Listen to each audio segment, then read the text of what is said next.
कल रात उसने पूरी रात तड़पाया। जब मैं उठी तो मेरे हाथ पर खून लगा हुआ था।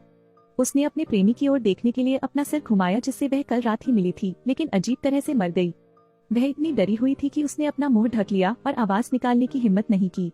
इस बिंदु पर मेरे दिमाग को वह सब कुछ याद आने लगा जो कल रात हुआ था। लीसा नाम की यह लड़की एक फ्लाइट अटेंडेंट है। कल रात बैंकॉक के लिए उड़ान भरते समय एलेक्स से नजरें मिली। बस एक साधारण बातचीत। दोनों तुरंत बाथरूम की ओर भागे। यदि दरवाजे पर दस्तक के कारण उन्हें नहीं रोका गया होता तो कुछ घटित हो गया होता। जब वह विमान से उतरा तब भी एलेक्स लीसा को बिजनेस कार्ड देने के लिए पर्याप्त नहीं था और उससे कहा कि बाद में तुमसे न मिलना। वापस सोने के बाद लीसा ने जल्दी से सामान्य कपड़े पहन लिए। एक मुड़े और देखे कि एलेक्स काफी देर से इंतजार कर रहा है। दोनों एक दूसरे को देखकर मुस्कुराए, फिर चले गए। फिर एक रोमांटिक जगह है। वे रात के दृश्यों का आनंद लेने के लिए नौका पर बैठते हैं, बार में बैठते हैं और बातें करते हैं। यहाँ तक कि विशेष स्नैक्स का स्वाद लेने के लिए रात के बाजार में भी जाएं। हर नई चीज बहुत अच्छी है। फिर उन्होंने विमान में अफसोस पूरा करते हुए एक वीआईपी कमरा किराए पर लिया। लेकिन ये सब नहीं हुआ। एलेक्स अब अजीब तरीके से क्यों मर रहा है। शांत होने के बाद लीसा ने अपने सबसे अच्छे दोस्त को बुलाया जो एक वकील था, क्योंकि वह जानना चाहती है कि क्या थाईलैंड में कानून सख्त है। एनी मुस्कुराई और उससे कहा, सिर्फ कचरा फेंकने पर जेल जाना होगा। यह सुनकर उसने पुलिस को फोन करने का इरादा छोड़कर फोन बंद कर दिया, क्योंकि उसे यकीन नहीं था कि एलेक्स की मौत कैसे हुई।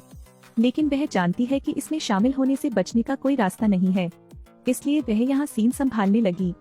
फिर शरीर पर लगे खून के धब्बों को धो लें। फिर तेजी से कमरे से बाहर चला गया। सभी को उसकी और भी अधिक चिंता होने लगी। वह यह सोचकर अपने कमरे में लौट आई कि वह कुछ देर आराम कर लेगी। अप्रत्याशित रूप से कमरे का दरवाजा अचानक खटखटाया गया। पता चला यह मुख्य फ्लाइट अटेंडेंट ही थी जिसने उससे काम के लिए कपड़े बदलने का आग्रह किया था। लेकिन जब तक उसने अपने कपड़े बदले तब तक उन्हें ले जाने वाली बस निकल चुकी थी। उसके पास दूसरी बस लेने के अलावा कोई विकल्प नहीं था। एयरपोर्ट के रास्ते में उसे बार बार एलेक्स वाला सीन याद आता रहा, लेकिन आखिर में कुछ भी याद नहीं रहता। तभी अचानक सायरन ने उसे वास्तविकता में खींच लिया। पुलिस को देखकर वह इतनी डर गई कि उसकी सांसें थम गईं। सौभाग्य से पुलिस वहां से गुजर रही थी। हवाई अड्डे पर पहुंचने के बाद उसने अपनी भावनाओं को समायोजित किया, फिर सफलतापूर्वक विमान में चढ़ गई। जैसे ही विमान में उड़ान भरी वह बाथरूम की ओर भागी।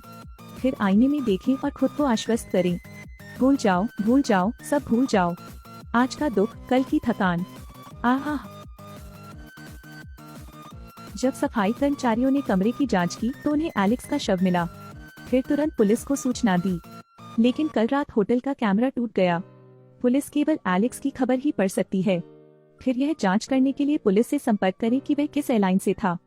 जांच के बाद बहुत जल्द लीसा एयरलाइन कंपनी में मिल गई और लीसा की फ्लाइट ट्रांसफर स्टेशन पर आ गई है। इसी दौरान उसे अचानक पता चला कि उसका पहचान पत्र गायब हो गया है। बैग में एक किताब भी थी। उसे संदेह है कि आईडी एलेक्स के कमरे में गिर गई होगी। अगर पुलिस ने देख लिया तो क्या होगा। अगले दिन उन्हें पुलिस का फोन आया। उन्होंने कहा कि पुलिस ने उन्हें जांच अपने हाथ में लेने के लिए कहा है, क्योंकि बैंकॉक में एलेक्स नाम के एक मेहमान की हत्या कर दी गई थी। यह सुनने के बाद लीसा बेहद चिंतित हो गई। उतरने के बाद उसका इरादा आपातकालीन निकास से भागने का था, लेकिन सुरक्षा गार्ड ने रोक दिया। पुलिस का सामना करते हुए सभी साथियों ने सहजता से समन्वय स्थापित किया, लेकिन वह बेहद डरी हुई लग रही थी। उसने ऐसा दिखावा किया कि हवाई अड्डे से उतरने के बाद उसने एलेक्स को फिर कभी नहीं देखा। चूँकि फिलहाल कोई सबूत नहीं था, इसलिए पुलिस पहले सभी को जाने दे सकती थी। घर आने के बाद लीजा लगातार शराब पीने लगी। हालांकि नहाते समय अचानक मेरे दिमाग में एक दृश्य घूम गया। वह उस समय एना नामक महिला के बगल में एलेक्स के साथ शराब पी रही थी, लेकिन उसे अन्ना का चेहरा याद नहीं आ रहा था। वह अपना सिर दीवार पर पटकती रही। जल्दी से सुराग ढूंढने के लिए उसने एलेक्स की कंपनी ढूंढने के लिए एक बिजनेस कार्ड लिया, क्योंकि वह एना को एलेक्स की कंपनी में किसी के रूप में याद करती है। फिर विभाग के निदेशक ने उनकी अगवानी की, लेकिन जब उसने अन्ना का नाम कहा तो विभाग प्रबंधक उठ गया और बाथरूम जाने का नाटक करने लगा। खिड़की से बाहर देखने पर पता चला कि विभाग प्रबंधक एक सुरक्षा गार्ड की तलाश कर रहे थे। उसे समझ नहीं आया कि क्या हो रहा है, इसलिए वह जल्दी से कंपनी से बाहर भाग गई। लेकिन जैसे ही वह दरवाजे पर पहुंचा, उसे डिटेक्टिव वेन का फोन आया। वेन ने घोषणा की कि वह कल पुलिस स्टेशन जाएगी। फोन बंद कर दो, वो बहुत डरी हुई है। लगता है मामला खुल गया। वह मदद के लिए एनी को ढूंढने के लिए दौड़ी, और जो कुछ हुआ वह सब बताओ। ये सुनकर एनी को गुस्सा आ गया। उसने अपराध स्थल को बर्बाद करने के लिए लीसा को दोषी ठहराया। और फिर जांच के लिए एलेक्स की कंपनी में भागा। जब यह हुआ तो आपने उसे क्यों नहीं बताया? अब कहने का कोई मतलब नहीं है। लीसा की सबसे अच्छी दोस्त और वकील होने के नाते वह लीसा को पहले घर जाकर आराम करने के लिए कहती है और मैं कल तुम्हारे साथ पुलिस स्टेशन चलूंगा। लेकिन जैसे ही वह एनी के घर से निकली, लीसा बार की ओर भागी। ऐसा लगता है कि कल को हाथ से जाने देने का कोई मौका नहीं रह गया है। अगले दिन वह और एनी पुलिस स्टेशन के सामने मिले। एनी ने फिर याद दिलाया, थाने जाओ और कुछ मत कहना। सब कुछ उसकी नजरों के मुताबिक होता है। पुलिस विभाग में वेन और किम कैमरे की जांच कर रहे हैं, लेकिन वारदात से पहले का मंजर बर्बाद हो गया। वे केवल मनोवैज्ञानिक रणनीति पर भरोसा कर सकते हैं। फिर उन्होंने लीसा से पूछताछ शुरू की। लीसा से पूछा गया कि क्या करना है। सौभाग्य से एनी ने लगातार उसकी मदद की। लेकिन जब वेन ने लीसा से पूछा कि वह एलेक्स की कंपनी में किस लिए आई है, तो लीसा का दिल तुरंत टूट गया। उसने सीधे तौर पर एलेक्स के साथ रहने की सारी बातें बताईं। एनी इतनी क्रोधित थी कि वह अवाक रह गई। जब दोनों जासूसों ने सुना तो वे भी आश्चर्यचकित रह गए। लेकिन इस बात का कोई सबूत नहीं है कि लीसा ही हत्यारी है। पुलिस उसे केवल अस्थायी रूप से रिहा कर सकी। अपने दिल में यह सब कहते हुए लीसा कहीं अधिक सहमत है। फिर उसने एनी के साथ मामले के विवरण का विश्लेषण किया। फिलहाल एकमात्र सुराग यह है कि एना एलेक्स की कंपनी में है।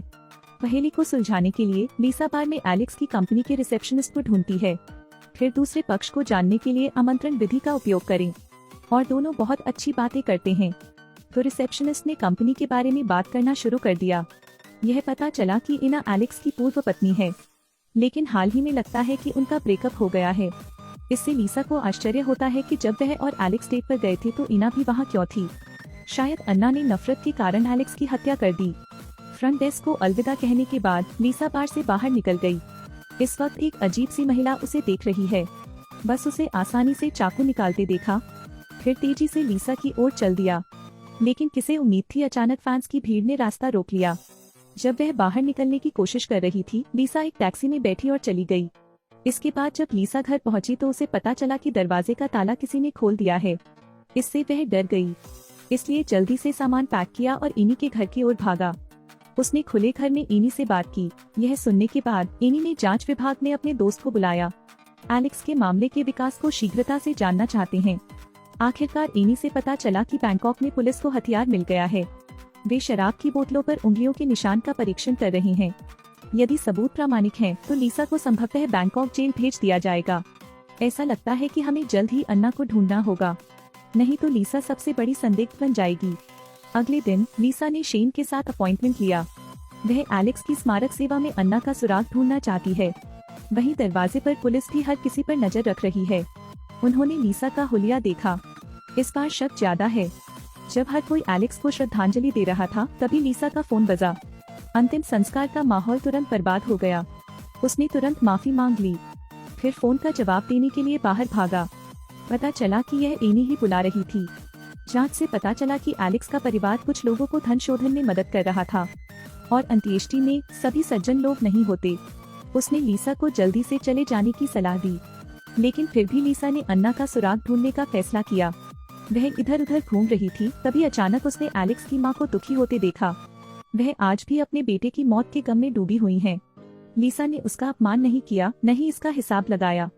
इसके बाद लीसा ने अपनी दादी से अन्ना का जिक्र किया, लेकिन अचानक उसने जल्दी से लीसा से कहा कि वह कभी भी इस नाम का जिक्र न करे। इससे लीसा को कुछ अजीब सा महसूस हुआ। वह अपनी दादी के साथ चुपचाप दूसरी मंजिल पर पहुंच गई। नतीजा सिर्फ उसका जिक्र सुनना ही नहीं था, अन्ना। उन्होंने यहाँ तक कहा, एक महत्वपूर्ण दस्तावेज को नष्ट कर दो। लीसा ने अनुमान लगाया कि दस्तावेज में अवश्य ही कोई रहस्य छिपा होगा, संभवतः एलेक्स की मृत्यु से संबंधित। इसलिए मैंने महत्वपूर्ण दस्तावेजों की तलाश शुरू कर दी। खोजने के बाद आखिरकार वह नष्ट हुआ दस्तावेज कूड़ेदान में मिल गया। फिर उसने जल्दी से शेन को बुलाया। फिर उन दोनों ने घर वापस जाने के लिए ट्रेन पकड़ ली। जब लीसा बाथरूम में गई तो उसने देखा कि एक महिला सीधे उसकी ओर आ रही है। उस महिला को देखकर लीसा को तुरंत सब कुछ याद आ गया। पता चला कि यह वही अन्ना है जिसे वह हमेशा तलाश रही थी।